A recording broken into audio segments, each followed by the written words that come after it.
Hello, everybody, and welcome back to Cult Musical Zone. And today we're going to talk about the out of this world cult musical, The Ghastly Love of Johnny X. And I have two very special guests, and I'm going to let them introduce themselves first, and then we'll get talking about this movie. So, Paul. Well, I'm Anthony Craig Gilbert, and I am a liner note writer. Wait a minute. Hold on a minute. Let's strike that, reverse it. Craig, unfreeze yourself. My name is Paul Bunnell. I made a motion picture called The Ghastly Love of Johnny X, and this fine fellow here is willing to talk to me about it, and I think that's fantastic. And we're going to talk about it today, whether you like it or not. Craig? Yeah. Oh, I had nothing to do with the production of Johnny X, but I became their unofficial #1 fan after I saw him. And that's a true story. I went into it thinking I was going to actually not like it, and I came away from it loving it. So there's my confession for all the world. Can I say something? Craig has very limited movement, so if you see him do this or this or this, it's simply because he's very limited in his ability to move. So don't let that throw you, folks, for you watching at home. Okay, let's get on with the thing, shall we? Maybe I should use the portrait. How you guys doing? So, shall I call you by Mr. Cult, or do we go by your... James. So. Oh, James. Yeah, so the first, I hope you guys like, I did my slick back hair for you, and I'm wearing a UFO shirt. I like that. That's very apropos, James. How do you like my threads? I do. So the first thing I talk about is the first time. Usually I've never interviewed people who've been involved in production in terms of a film. I usually just talk to fans of cult musicals. So I usually start with a question, when's the first time you saw it? And I think the first time I saw it was 2016, which was quite a few years ago. But how did this particular cult musical start? Where did it come from in terms of imagination? Well, that's a good question, James, and I'm so happy that you asked it. Basically, I started making movies when I was 11 years old. So for the past 12 years now, I've been making... No, wait, I'm older than that. Hold on a minute. I'm 11, 12 years later. No, okay, I'm older than that. But I started as a young boy making movies, and I always wanted to be a filmmaker and an actor.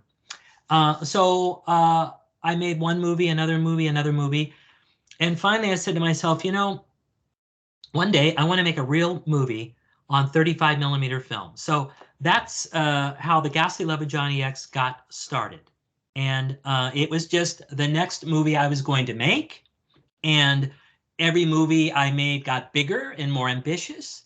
And so we wrote a script originally entitled, well, I wanted to call it Teenagers from Outer Space. I kid you not. You know, like an homage to the original 50s one, right? And believe it or not, the movie did not start out to be a musical.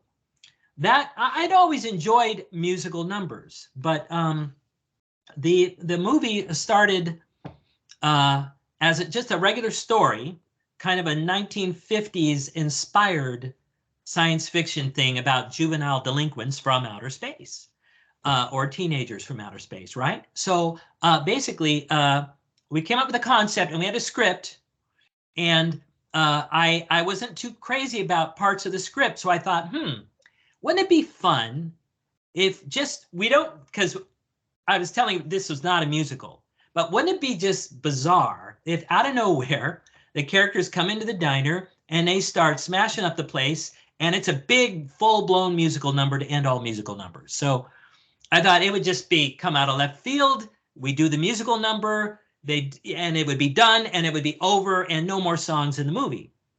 Well, that was great. And we wrote the song, and I had Scott Martin do the music, the lyricist, and you know, the music and the song and the words, and I liked it.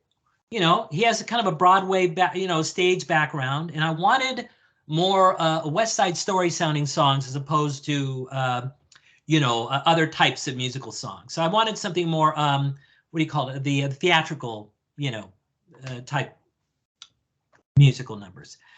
And it was great. And then I thought, there's a weak part of the script. Craig always sits still. He's so good at sitting still. Oh, whoa, he just moved. And there was another part of the script. You're really freaking me out, Craig. Okay. There's another part of the script that I thought, it needs a little work in here. Why don't we substitute a song for this part and just tell it with a song instead of okay, that's nice. Oh, hey, here's another part of the movie that needs a little work. Why don't we put a song in here? The next thing that you know, the whole thing is like, it's top heavy on songs. And then like the last third of the film, you'll notice there's not too many musical numbers because that's the part of the script that I felt was okay. So it did need a song. And then, of course, we did a song at the end of the movie, which was a reprisal of Here We Go. Well, it was Here We Go, but anyway, it was another version of the diner song of Let Him Go. Let him go, baby, I can't do that. And then at the end they sing, Here we go, baby, we're on our way. So, very clever, right? Anyway, so the movie did not start out as a musical, and I used to jokingly say to everybody, well, this is not a musical. This is just a movie with some singing, a little bit of dancing, and some musical numbers, but it's not a musical. And of course, we all know he says he would. Paul, you say you say it jokingly, but I remember many conversations where you were adamant and got red in the face. It's like, do not describe this as a musical. You were like furious. So you went back and forth on that. It's like, no.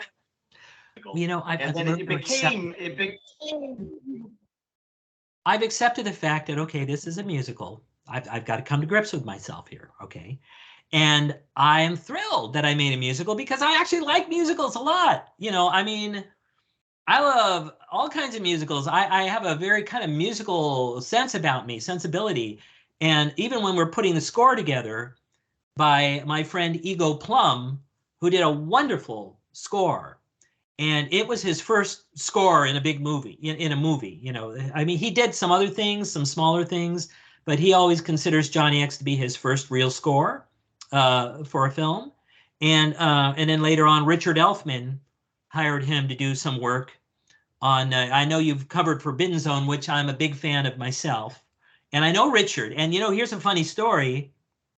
I actually met Richard Elfman for the first time to interview him to play the role of Mickey O'Flynn, the man with a grin in Johnny X. And he was like, oh, yeah, I could get my brother Danny to do the singing. I'm not much of a singer, but I can get Danny to sing. And, I'd love to do it.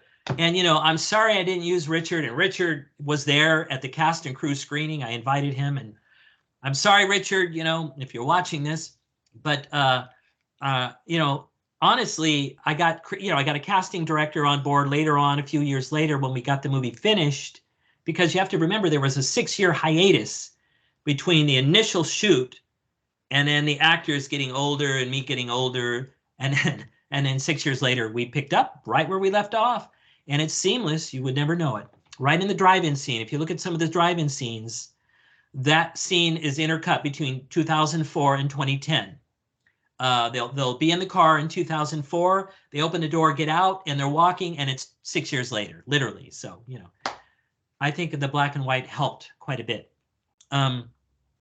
What was your question again? That was just how it came about. But regardless, consider it a cult. Are we still talking about musicals? Okay. Let's get this straight. Listen, yes. There's a lot to unpack there. Actually, this whole blog started as a project in grad school, and it was a blog that I had to make. And then it sort of that was in 2016. And I interviewed Will, who played Johnny X. Did you really? For what? Why? And this is 2016, and he was so nice. And you interviewed him. You cut out there. You interviewed him for what? I just interviewed him via email. Oh, gotcha. 2016 or 2017. He was a really nice dude, and that was the first time I saw Johnny X. And I haven't forgot about it, and so I try to feature it. I tried to feature on my blog. I've always had a weird obsession with musicals, but not musicals that are like Sound of Music and West Side Story, but more weird musicals, Shock Treatment or Best Little Horror House, Forbidden Zone. All of those great, Grease 2, all of those great cult musicals. And I gravitated towards Johnny X, of course, because it's rockabilly, it's science fiction, and there's huge cult stars in it, such as Kevin McCarthy from Invasion of the Bikers. This And is his hat. And you know what's funny about this hat? Not to interrupt you, you never get to see the top of the hat. There's a spiral on there. Do you see that? But this hat, I'm sentencing you. What does he say in the movie? Craig, come on, you know the lines. Anyway, this is it. Can you believe I kept a few things? There was an auction of all the costumes, but I kept a few things because I wanted a few souvenirs. So here's a funny story about the hat. Just a quick digress. Kevin thought that the judge should wear a hat because originally he didn't have one. And the costume designer, Christina West, said, okay, what do you have in mind? And he goes, well, I'll put together a few ideas and I'll send you a letter.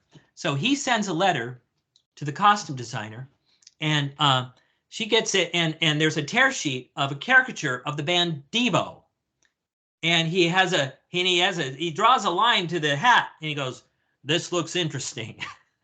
Now, I don't know if Kevin was familiar with Devo or if he knew what Devo was, but I know he had a young son and a young daughter at that time. Even at his age, he had a younger family, and maybe, he stumbled upon this thing. So we said, okay, if he wants a Devo hat, we'll give him a Devo hat. So this is basically a Devo hat. And we got permission to use it because the guy that did the mold was the guy that worked on one of the guys that worked on the movie doing some effects. But anyhow, so it's basically the base of this thing is a Devo hat. If I were to peel off this fabric, you'd see a red Devo hat here. But we put the trim and the little spiral because this spiral was the symbol of the gang. It's the spiral that's on their jacket, the leather jackets that they wear. So it's kind of a reoccurring theme. I don't know if anyone catches that, but we put it on the judge's hat as well. So Kevin McCarthy came up with the Devo cap. I kid you not. It wasn't something that we were trying to do as an inside joke. We just thought, okay, we'll give him the Devo hat. But James, I'm fascinated by your whole interest in these kinds of movies and you stumbled onto my film just by chance through interviewing Will Keenan, right?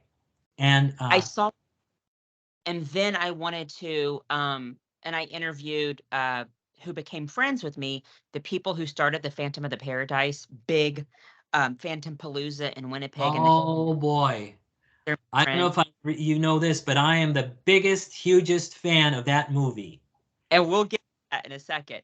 But there's another cult musical connection with Devo and their weird cult musical Human Highway, but I digress. Okay. If you see Human Highway, it's a really weird cult musical with Devo. Okay. But another cult music, I guess the biggest cult musical connection with the Ghastly Life of Johnny X is Paul Williams, who of course Paradise, Bugsy Malone, and the Muppet Movie. Right. He's cult musical royalty. But we're going to get into the fan section with Craig. But how did this colossal cult musical god get involved with this movie? By me being the biggest, hugest Paul Williams fan around. And it all started when I saw Phantom of the Paradise in 1975 as a kid. I saw it in the movie theater and I was like, oh my God, I love this movie. And I went back and saw it again, and I saw it again, and I saw it again. I saw this movie so many times in the theater. And then I started discovering Paul Williams and his music and buying his record albums and singing along at home with his songs. I just fell in love. His music spoke to me, and that movie spoke to me. So when it came time to make Johnny X and cast for the rock and roll star Mickey O'Flynn, I thought, wouldn't it be awesome if I could get Paul Williams? Well, Paul was appearing at a screening of Phantom of the Paradise. I'd never met him before. And I thought to myself, I'm going to go and I'm going to bring the the trailer, and I'm going to have a little package for Paul, and I'm going to ask him, is he still acting? And I met him, and we talked, and there were pictures of us from that night. And I said, Mr. Williams, are you still acting? He goes, yes. And I said, well, I have a project, blah, blah, blah. And he said, okay. He took me aside, and he gave me his email address that I memorized. And he said, it's real easy. Here it is. And so I contacted him, gave him the trailer, the production teaser, because remember, we'd already shot a third of the movie, and I was trying to finish the movie. So we had not shot any of the Mickey O'Flynn stuff. So I'm like, oh my God, Paul Williams, this is too good to be true. So we met, Paul and I had breakfast near his home, and we talked, and I told him how much that movie meant to me and everything. And I had some concept art of Paul as Mickey O'Flynn. I showed it to him, and he said, all right, I'm in. I love it. Okay, so flash forward a few years later, Paul became president of ASCAP in the meantime. I thought I was going to get the money for my movie sooner, but it took a few more years. Paul became way too busy to play Mickey O'Flynn. So basically, when the time came, his schedule wasn't working. So I'm like, oh, Paul, so this isn't going to work. He goes, no, I can't do 10 days. And I said, well, could you play the talk show host? And after going back and forth with his manager, finally they agreed, and he gave me 1 day, and I got Paul Williams in my movie, and I was so thrilled. It was the first day back filming, and here I am 6 years later. I'm coming back, and Paul Williams is on my set, and he's the talk show host. I mean, look, I don't mean to seem giddy, but I was really excited. To me, that was the greatest thing, having him in my movie. And, he was supposed to play Mickey O'Flynn. We ended up getting Creed Bratton. Paul took me aside and said, you made a great choice. Creed's great. He's going to be great. Because, they did that first scene together in the talk show. And, that's how it worked. So getting Paul Williams was a direct response by me being a huge fan of Phantom of the Paradise. And, there are homages to fandom in Johnny X. You may notice when the guy comes back, when Mickey O'Flynn comes back to life, well, that's Beef, coming back to life. The concert, well, they had more money. They had more extras. That was shot in Texas, and they had a big crowd. I wanted a big crowd, but I only had like about 100 people. So we had to make them look like a bigger crowd. But anyway, lots of homages to Phantom in there. And I'm just thrilled that he's in the movie. And Paul enjoyed it. And it was great working with him. And we've become friends. We're friends now. So. And it bridges the gap between, I always say that cult musicals, consciously or unconsciously, are like incestuous siblings. They're all connected somehow. Yes. Connection between all cult musicals, regardless if it's conscious or unconscious. I mean, Shock Treatment is connected to Phantom of the Paradise because Jessica Harper played Janet in Shock Treatment. Uh-huh. And Phantom. Right. And it's interesting, Paul was originally going to play the Phantom in Phantom of the Paradise, but he ended up taking, I don't know if you know this, that was the original casting arrangement. But then I forget the reason exactly, but he ended up doing the playing, of course, Swan. And are you still with us? Oh, there you are. You kind of flip-flop. It's like Craig is still sitting really, really still. He's such a well-behaved guest, isn't he? He doesn't move much. Move, Craig. There you go. He does whatever I ask him to because he's a very good, he helps me with many things. Hello. So anyway, you're so right. You're so right, James, about that analogy because they're all kind of interwoven. These cult musicals in some way connected. And Forbidden Zone connected with which. And I did it of course, in Johnny X. There's a little tribute to Forbidden Zone where I did the cutout diner-looking sets, in the fantasy diner of my movie.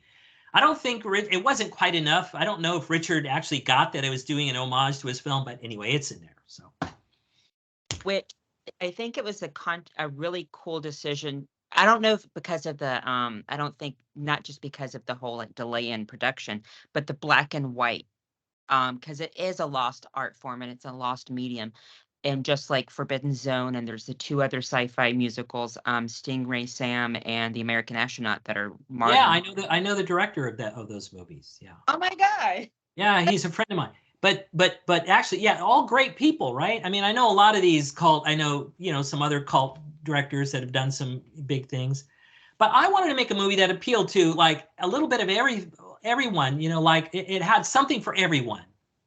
But then I think I ended up doing too much because some people it really puts them off my movie because it seems too scattered. But I've got like some romance, some sci-fi, some musical, and then if it is musical, they don't like the kind of style of the music. I mean, I could have gone with more of a rockabilly. I mean, if you think about it, Johnny X should have had a more hardcore rockabilly score for the songs, but I chose deliberately these Broadway musical style, songs. That's why I got a show tune writer to do the songs. Eagle Plum, if he had done the songs, would have done. The music is totally rockabilly. I mean, I Do you wouldn't think so? be a fan. I wouldn't consider it anything but rockabilly. Oh, wonderful. Well, what would you say about that, Craig? Yeah. I think it's a nice melding. Can you hear me? Can you see me? Yes. Uh-huh. Okay. I think it's a nice melding. Some of the songs are very overtly rockabilly. Like Here We Go, Let Him Go. That's got a nice rockabilly thread running through it. I like Paul and I were recently talking that wouldn't it be fun to go back even later and insert one more musical number in at the very last act of fantasy? That would be fun to do. But The special edition. I don't think it's out of the question. Right. Yeah, the special edition. But and I think it's kind of fun that you have a completely different person doing the score, the underscore, which is ethereal, but it's just, for me, it works all the way around. It's a lot of fun. And on the Paul Williams thing, I had not seen Phantom of the Paradise, which you guys are both seen it before. So I knew him because of Batman the Animated Series, where he played the Penguin, which I was a big fan of. The Penguin is my favorite character of the Batman. And also he was Miguelito Loveless Jr. in the Wild Wild West Revisited TV movie. So I knew him from his acting more than from. Although, of course, you can't think of Paul Williams and not think of the Muppet movie, and also Bugsy Malone, which has that's a weird little movie, but it's got some catchy little. Say. Paul would sing the score to that. Sometimes we would go with our friend Mark Willoughby, and who had executive producer, ended up being executive producer of this film. We would go visit a friend in Palm Desert, and that was like a 2-hour drive. That's how I got to know so much about Paul, is because we would just have nothing to do but talk, and he would talk about making the movie and the background, and I got to hear the soundtrack before the movie was released because he would bring like the little recordings and we'd listen to them on the CD. So I had like the inside scoop on the film. Nothing to do with making the film. I'm just a big fan. So. Well, and Craig started out as a fan and a friend, of course, and he basically is a guy that could probably write a book about me, because he knows so much about the making of this film. And that's why I invited him, to write articles about the movie and so on and so forth. And he's done a great job.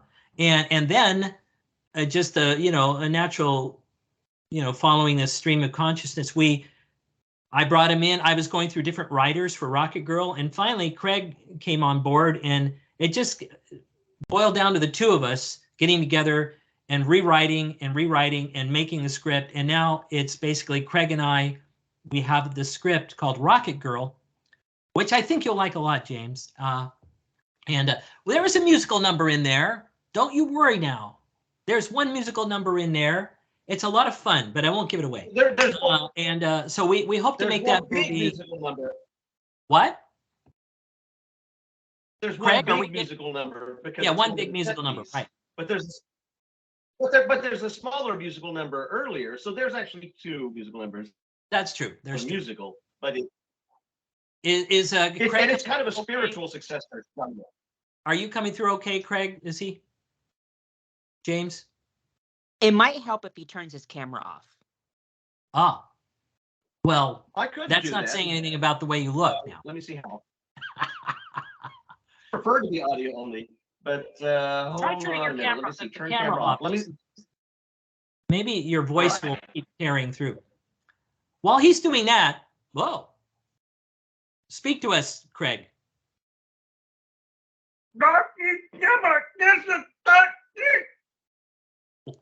Was that better? Oh, man. James, where are we going with this? What can we do to keep the folks at home interested? Yeah. So I'm going to segue music again. Now, musicals, what makes them cult musicals, in my opinion, is that they're out of this world, they're niche, they're campy, but also the music is very original. If you think of the soundtracks of Best Little Horror House, Shock Treatment, Pirate Movie, Rocky Horror, they all have kick-ass, really original, weird soundtracks. And it's funny that you said that this particular film doesn't have a rockabilly enough soundtrack. I wouldn't consider it anything but rockabilly. And I think that's a really niche, very interesting type of music to have for a cult musical. The Moonrays are somehow connected, right? Didn't they perform a couple of Yes, songs? they wrote an original song for it. Yeah. Original, for the end credits, a theme song. But I think what makes a cult musical last is the music. Even the shit show is the Apple is endearing because of its soundtrack. And Bugsy Malone's weird, but it's got a great soundtrack. And I think Johnny X has a great soundtrack. Did everybody do their own singing? I mean, were they really excited about doing their own singing? Honestly, yes. Scott Martin was there for the auditions, and he basically wanted to make sure that they could, at the very least, carry a tune. And some of the songs were very complex. They're like singing over each other. And boy, I'm telling you, I mean, we cut down some of the music because it went off even longer. The diner, but everybody could carry a tune. We had rehearsals. They all did their own singing. And if they weren't singing as well as we wanted them to, we mixed their voices a little lower. But yes, I can honestly say that everyone on screen is doing their own singing. When the gang is singing, it's the gang. When Creed Bratton, and of course Creed is a singer anyway, but he was from the Grassroots, and The Office, which I don't think he did any singing on that show. But anyhow, yeah, everyone does their own singing. Everyone but me. But then again, I don't sing, so in the movie. And another thing that makes, and this is where Craig comes in, another thing that makes cult musicals, regardless of how big the cult is, Rocky Horror started off very, very small, is that it has some sort of nicheness to it that attracts fans. And you're going to have fans that are completely devoted to Phantom of the Paradise. You'll have fans that I'm interviewing tonight who are completely devoted to Teen Witch. You ever seen Teen Witch, the 80s musical Teen Witch? Next week, fans of the Pirate movie. Fantastic. There's something about a cult musical that draws people in. And Craig's a perfect example of a fan of The Ghastly Love of Johnny X. I'm a fan, but I'm sure Craig is the king of the fans. And I'm really interested to figure out how he came into play. I can't see you, but I can hear you. You're in another dimension. But Craig, how did people say that about me a lot? Can you hear me better at least? Absolutely. How did you Okay. become a fan of this particular cult musical? Well, at the time I was working at Collector's Bookstore. It was a big poster movie shop. It was one of the biggest in Los Angeles, maybe the world.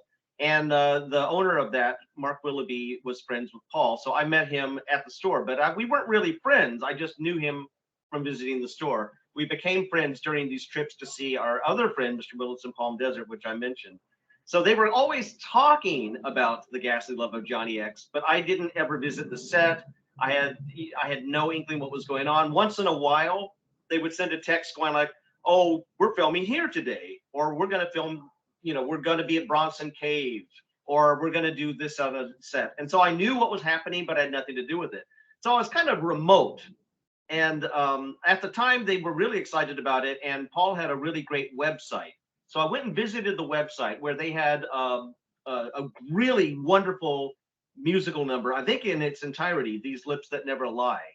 That's the one that Bliss sings to Chip at the Drive-In. And I thought, that's really catchy. It's like, I don't know anything about this movie. That song is great. I love the choreography. I love the music. I love tangos or whatever it is. I'm not sure if it's a tango. And so based on that and that alone, his website, I thought this could be a fun movie, but I'm not excited about it. It's like, I don't know Paul that well to get excited about it, but I'm supporting what he does. So, the couple years go by, he finishes the movie. He invited me to its first ever screening. So my first viewing of it was the first time anybody saw the complete version. He had a cast and crew only screening at Universal Studios in the historical Alfred Hitchcock Theater. It was a big to-do that night. And I went because it's like, how can I not go? How do you turn an invitation to something like this down? I already knew I liked one song, but I didn't hold out any hopes for the rest of it. I'm going to be brutally honest. I wasn't sure what to expect about the rest. I went there, and from the moment that the thing came up, I thought, like, this is so weird. This is so quirky, and I'm loving it. And it just built and built and built. And every scene, the sign of a good movie, every scene I wanted to know what was going to happen next. And so I had no idea there was so much music in it. So I watched that. I had a really good time. I got to meet the cast and crew afterwards. Again, I didn't have any real right to be there other than being a friend of Paul and Mark, because I had nothing to do with the movie. And it was kind of a, friends and family only thing. So I was very honored to be there, but I just couldn't stop blabbering about it that night. I became like the number of feverish fan that night. It was the music spoke to me. It was the quirkiness. I loved that it was in black and white. I have never seen such a professional looking black and white film ever. And it became kind of a thing later where people did some big concept black and white. But Paul did the last real black and white on film. Now people do black and white, and you just go film it digitally or what, and you just turn off the color or whatever. And there's something to be said about filming for black and white. It has to be shot specially. You have to have a certain kind of film. Paul could tell you about the film types and all that. But he had in my opinion, and I think historically, he had the last legitimate on-film black and white movie. And it was kind of a big deal. It was front page news for some of the newspapers in Los Angeles at the time. So it was a big deal. I just became kind of a rabid fan. I started going to it was a huge hit on the film, independent film circuit. So a lot of people will talk about the fact that, on paper, supposedly it had this 1 week run, and Paul made that into a story himself. He goes like, yeah, it had the 1 week run. It only made this much money because it had no publicity. It was kind of it wasn't there to make money. It was there as the result of having won a contest at an indie circuit. But on the indie circuit itself, it sold tickets. It won awards. It was a big deal. So it's like the quintessential fan film for me. I love it. Ramble over. I have to feel for you as a director this is new for me to listen. It has to feel interesting, and it has to make you feel good as like a writer and director to hear that from a fan in real time. Honestly, yes. As filmmakers or creative people, we hear a lot of great stuff and we hear a lot of negative stuff, and you have to be thick-skinned because sometimes, people can be cruel. And, it's the constructive criticism that I listen to. If it's like, worst 90 minutes of my life, that kind of cliche stuff, people goes, and they'll say that to any great movie if you look at reviews. But if it's constructive, I listen to it. But for me, I've had people actually come up to me and say, thank you for making this movie. You made this movie for me. I don't know if you realize this, but this movie is my movie. And I'm like thinking to myself, wow, really? To myself, really? And I'm like, almost makes me want to tear up because I think about the fact that I gave so much. I did not get paid to make the movie. I wanted to make good art, and I wanted to make something that would last longer than me and something that will be around after me. So I hope that the movie gets discovered in a bigger way. And that's why I enjoy speaking with people, like you, James, because, you kind of help to keep the movie alive and get it more public awareness. And, you know, I would like to keep the movie alive. And I would like to tell everybody out there, you're going to watch this film. These are the resurrection gloves. You will watch the film. You will enjoy The Ghastly Love of Johnny X. And you will enjoy this picture so much you will tell all your friends. And if you don't have any friends, tell a stranger. What can be stranger than that? Right? You have to do what I said, because look what I'm wearing now. Okay. Anyway, James, you want to continue? Thank you. No, seriously. You know, some musicals don't get discovered until eons later, or they're, you know, and it Right. takes connections with, you know, Phantom of the Paradise has a connection with this movie. Bugsy Malone has a connection with this movie. Forbidden Zone, the Devo movie, Human Highway. It's all interconnected, and what usually happens, I always say that it's like a It like takes time. like when they discover one, and then they discover another, then they discover another, and I try to push cult musicals that there's so many that are just undiscovered, quote unquote, like Ghastly Love, like Billy the Kid and the Green Bay's Vampire, just like all kinds of really weird niche cult movie musicals that I think cult musical fans would like if they actually know about it. And that's, I guess, my mission to say, yeah, Rocky Horror is great, but it didn't stop there. Right. Because I even argued on my Phantom of the Paradise episode, actually, Phantom of the Paradise was the first cult movie musical. Rocky a year later. So, I mean, it's like a domino effect. And so I think I'd really try to push like the really niche cult movie musicals, but kind of like other cult movie musicals that I love. Johnny X represents actually real filmmaking. I mean, I think it's very midnight movie-ish. Not that it intends to be, but it's very like cathartic in terms of like it represents a type of filmmaking that no longer exists. I think Yes, it's very old school in many ways. Everything was done, for example, when they're driving the cars, we're really projecting 35 millimeter film behind them on the same machines, the same projectors that were used on Alfred Hitchcock films. You know, the Hansards, the Hansard company, and you know, they use real projection equipment that they acquired this old stuff, and they worked on lots of huge movies, you know. And I think The Ghastly Love of Johnny X was one of their last films they did. I think they still do something every now and again, but nobody does that anymore. It's all digital. That's one example. But you're right, James. You know, it was a very old school, old fashioned kind of filmmaking approach. But that's kind of where I come from. And, you know, the film was cut on negative. The camera negative was cut. And there are 35 millimeter prints of this movie. And I run the movie on actual film. So that's cool for me to run it on film. And that was my reward, my payment, to have a 35 millimeter print of The Ghastly Love of Johnny X. The Library of Congress has a 35 millimeter print. So when I'm long gone, they might discover this film and go, how in the heck did this thing survive with all these other digital movies from the early 2000s? They're all gone now. Oh, he shot it on film. I see. Film is archival. And movies like the Rocky Horror Picture Show and Phantom of the Paradise are going to be around because they originated on film and they're backed by big studios. But unless you have, as independent filmmakers, unless you have a lot of money and you continually migrate your digital project to the next medium, it's going to go away. You know, chances are it won't be preserved. But The Ghastly Love of Johnny X, my intent was for it to be preserved and to be around longer than me. So we'll see. But I appreciate everybody that has watched the film and enjoyed the film. And what more can we say? I mean, James, you know, I'm thrilled that you enjoy this movie. I had no idea. And I think what you're doing is wonderful. I have a couple of things that I want to say, but then, and we'll end on something funny.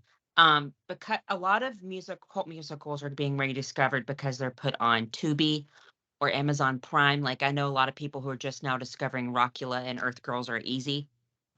Where can fans go? I know they can purchase it, but in this new weird, bizarre, strange streaming world we live in now, is there anywhere that fans can stream The Ghastly Love of Johnny X? Well, there were a whole bunch of places, but because my contract with my original distributor just expired, it was a 10-year, the movie's only 10 years old. it just expired, so I pulled it off of Tubi, Amazon, everywhere, and I'm working on some new deals, a Blu-ray and all kinds of things. However, I even have right now a link up on eBay. I'm selling a double disc set of the Ghastly Love of Johnny X, the original Strand DVD and the limited edition soundtrack DVD CD is on eBay right now, and I only have 10 of them, but they are available. So if you do a search, Ghastly Love of Johnny X signed, you'll find it there. However, I am willing to do this for you if you promise to delete the link later. For now, for your viewers only, I'm going to give you a private link to watch not the full theatrical version, but a pretty darn near almost as good version, a 91-minute version of the film that's cut down. It's a little tighter, a little quicker. I'm going to let you post that link in your description, James. So if you guys have watched this far, go to James's description and you can see the Ghastly Love of Johnny X. And all I ask in return, whether you love it or hate it, and or if you want to give it some ghastly love, is go to the IMDb and give it a rating. We need more ratings, more people to vote for it. You know, we need to hopefully inch the thing up a little bit. You know, so that's what I would ask of you. So James, does that sound like a good deal? For a limited time, I'll let you put the link on, and when I tell you to take it off, you can remove it. Okay, is that cool? So That's if you really guys are awesome. watching this a year later, the link may not be there. Okay, but in the meantime, go to the link, watch the movie, rate it. What do you think, Craig? Does that sound good? Craig? Yes, I think that's very generous of you. I'm very generous, you know. You I'm can very be. generous. Another question answered it is where can someone obtain the soundtrack, either streaming or CD? Well, Kritzerland put it out. They only made 1,000 copies. I have 10 copies in conjunction with the DVD on eBay right now. So you could buy it. I put it together in a custom, double case thing, and I signed the cover, and I'm giving a little mini poster away with it, and I'm including a rare, oh, there it is. Yeah. That's the actual CD with the CD jewel case and everything. Now I'm including the booklet in my DVD, not the cover, that booklet there. Now Craig wrote all the liner notes. And Craig, do you want to talk a little bit about the CD real quick, the soundtrack, before we shuffle off to Buffalo here? If you listen to this from start to finish, this is a really good soundtrack. It blends beautifully. I just love that it's more than just the songs. It's a lot of the underscore, and it's got some really good stuff on it. So I love this. I just love the CD. The fact that I wrote the liner notes was kind of a secret up until today, and now it's because they're credited to somebody else. Wait, so, are they? Did I put my name on that? I ghost wrote them. Well, So no, now- I thought your name was all on every single breakdown of every track. I thought your name was on there, Craig. Is it not on there? No, it's not on there. It definitely is not. No, it says Paul Bonnell. Well, but I wrote that. No, didn't no, you I? didn't. I wrote all the liner. Okay, I'm here. This was, I thought, a huge secret, but I wrote a lot of stuff. James. Okay, look. Craig does a lot of writing for me because I'm very busy, and he is the voice of Paul Bonnell. He's better than I am, when it comes to, but he doesn't write all my scripts, although he did help me with Rocket Girl. Okay, anyway, thank you, Craig. You did a wonderful job. I'll send you $1 later. Now, James, real quick, do you have the soundtrack CD yourself? I do not, but okay, here's what I'm going to do for you, because you were so kind to talk about my movie. I'm going to get your address in the UK or wherever you're at now. You can stream in like a link. No, I want you to have a physical copy. I'm going to send you a poster. I'm going to send you a soundtrack CD. And do you have the DVD? I do. Okay, so I'm going to send you the soundtrack CD and a signed poster. How's that? I bet you'd buy that for $1. I appreciate it, but I let you do that. I cannot let you do that, though. Oh, for the love of John. Hey, I do it for my fans all the time. Are you a fan of the movie? Yeah. Craig, should I send James a copy of this? I think it'd be nice, but maybe he doesn't collect physical media. He might be the new Do generation. you not collect physical media? I'm 32. I collect physical media. Okay, Craig, stop trying to put a damper on this. Just let me send him the doggone DVD things here. You know. I'm not stopping or starting you. Okay, Craig, don't make me bring out the glove and make you say what you're supposed to say here. All right. Fine. By the way, the only other thing I kept was Johnny X's. I don't have it here, but I have the leather jacket that Will Keenan wears, and these glasses that are on the poster. These are Johnny's glasses here, and they're just they're magnetic. See, and they come apart like this, and you know you see these are the actual glasses that he wears in the movie. So yeah, pretty cool, huh? Not available for sale. Sorry about that, James. I know you want them, but can't have them. Always the last I end with, and it's a really interesting. I put people on the spot with this, but it's the question is if you had to name the cult that follows this movie. So for the best little whorehouse in Texas, we came up with the Chicken Ranchers and the Moaners. For the rock and roll, we came for the because her Dolly's name in the movie is Mona. Yeah. So for rock and with the rock. So Craig and Paul can come up with this. If you had to name the cult, this little niche cult that followed this film, what would you call them? Well, I personally always would call them the Ghastly ones because that's the name of the gang. And I always say to a fan, you are now an honorary Ghastly one. You're part of Johnny's gang. Now that's what I like to say, but Craig may have something more clever. I don't know, Craig. I think you'd have to think about it, but. No, I like the Ghastly ones make sense. I mean, the only other thing that comes off the top of my head is to call them Xers, but that could mean anything. Generation Xers? No, just Xers. Just Xers. Is theater full of Xers tonight. That's the kind of thing I'd say. I like it. Hey, if it works, yeah, I love it. Where this, and I promise you I'll end on this. Where do you hope or see this film being discovered in a different way or a bigger way? What is your hopes of this particular project moving and growing? Well, I'm working on a Blu-ray release right now. We're in talks with a company. So I also mainly, I want to get it out internationally. Believe it or not, Australia has run it on, I gave them the 91-minute version on some TV programming, but I want to get it out to Canada. I mean, they fell in love with the Phantom of the Paradise, right? I mean, remember when Phantom of the Paradise was a new movie, it was not a hit. Paul Williams remembers going into the theater and there were like a scattering of people in there and he thought, oh, this is going to be great. Nothing, right? But it took all these years for it to catch on. I'm hoping that at least before I shuffle off to Buffalo, that, I will see some Ghastly love here for my movie and that it will start to catch on. I'm still, relatively at an age where I can still see this, but, I believe it's going to happen with time, but it's only a 10-year-old movie. But I hope that it gets released internationally and that it gets, I think it needs to be broadcast on a bigger streaming channel or on it's been on, it was on Netflix.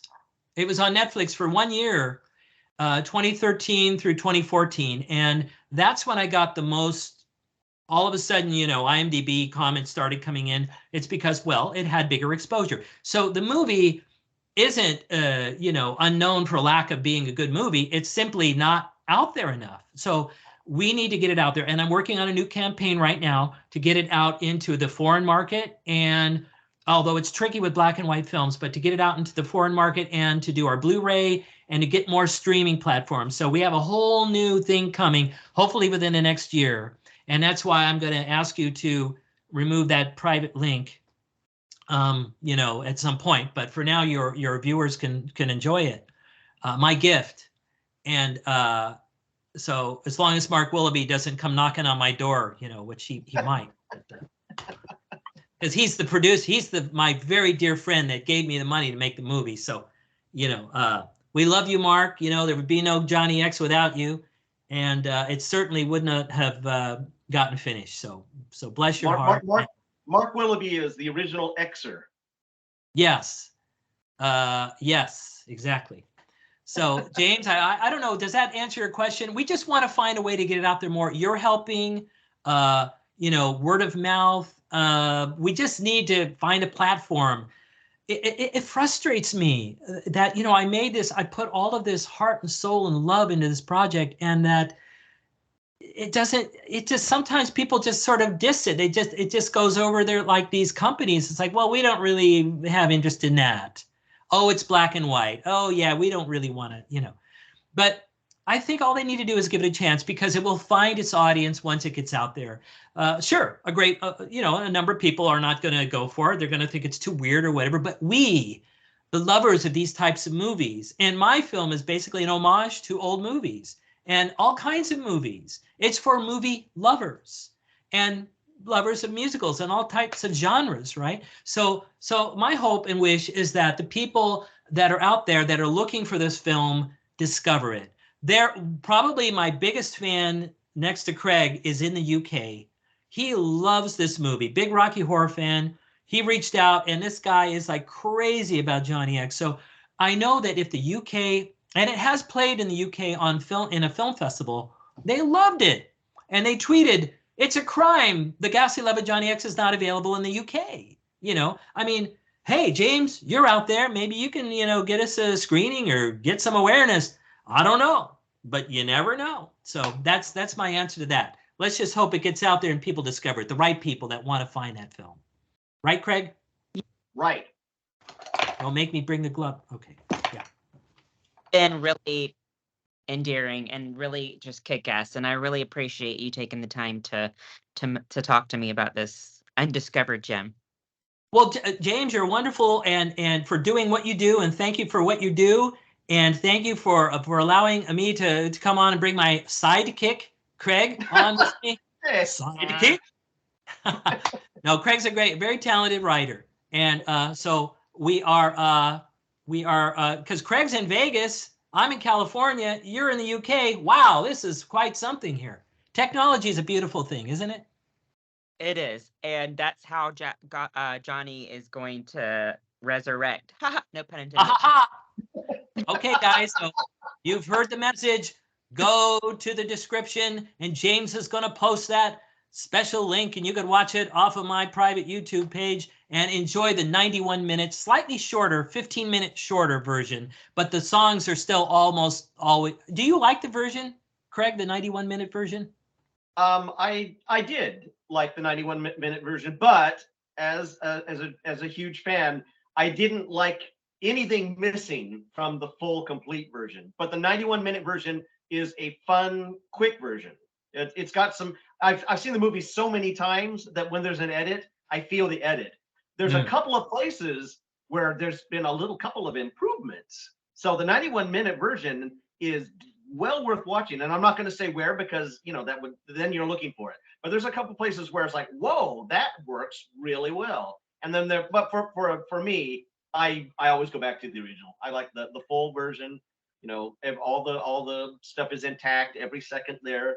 It's just a fun movie. And James, but before I disappear, and I do apologize for the glitchy audio video on my end in Vegas here, but I just think it's fascinating, because I didn't know, James, that you had seen the movie that many years ago. I think that's wonderful. I thought maybe you just recently discovered it, and to know that you and interviewed Will Keenan and all, that's crazy. That's a small world, just a small world. Yeah, he was really cool. And then I sort of left it alone after grad school, and I was like, you know what? I want to rediscover this and put it on Instagram. And that's when, it started the chain reaction of finding people who really niche. And they're always, I posted a video. I do cult musical song of the day, and I Here We Go from, Ghastly Love was a cult musical song of the day. And I had people asking, what is this musical? I was like, oh, let me send you the link. That's nice. Fun. Well, that's great. Thank you, James. And this is how it works. So bless your heart for doing this. from me, the maker of this thing, the artist who literally, I'm telling you, I put my blood, sweat, and tears, and a lot of tears into making this film.